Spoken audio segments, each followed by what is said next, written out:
রক্ত যখন দিয়েছি, রক্ত আরো দেব।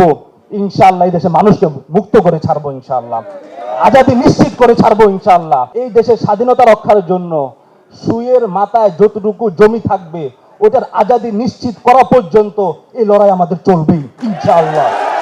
এই লড়াই থামার নয়, এই লড়াই বন্ধ হওয়ার নয়। আমি শুকরিয়া করতে চাই রাষ্ট্রের, শুকরিয়া করতে চাই দেশের, শুকরিয়া করতে চাই জুলাই শহীদ স্মৃতি ফাউন্ডেশনের, শুকরিয়া করতে চাই ছোট ছোট ক্ষুদ্র ক্ষুদ্র টিমে যারা এই জুলাইটাকে এখন পর্যন্ত বাঁচিয়ে রেখেছেন তাদের।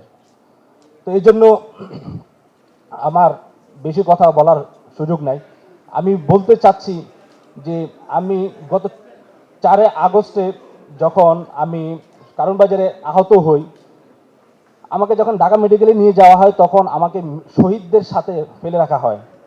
ওখান থেকে আল্লাহ তাআলা আমাকে ফিরে আনছেন। আমার এখনো দেশকে অনেক কিছু দেওয়ার বাকি আছে।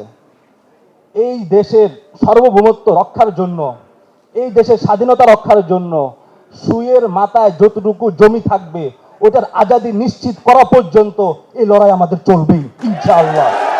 এই লড়াই থামার নয়, এই লড়াই বন্ধ হওয়ার নয়, এই লড়াই চলছে, চলবে ইনশাআল্লাহ।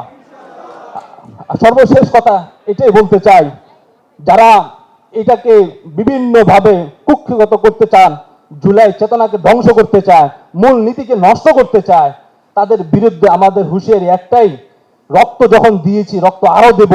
ইনশাআল্লাহ এই দেশে মানুষকে মুক্ত করে ছাড়বো ইনশাআল্লাহ, আজাদি নিশ্চিত করে ছাড়বো ইনশাআল্লাহ, সার্বভৌমত্ব নিশ্চিত করে ছাড়বো ইনশাআল্লাহ।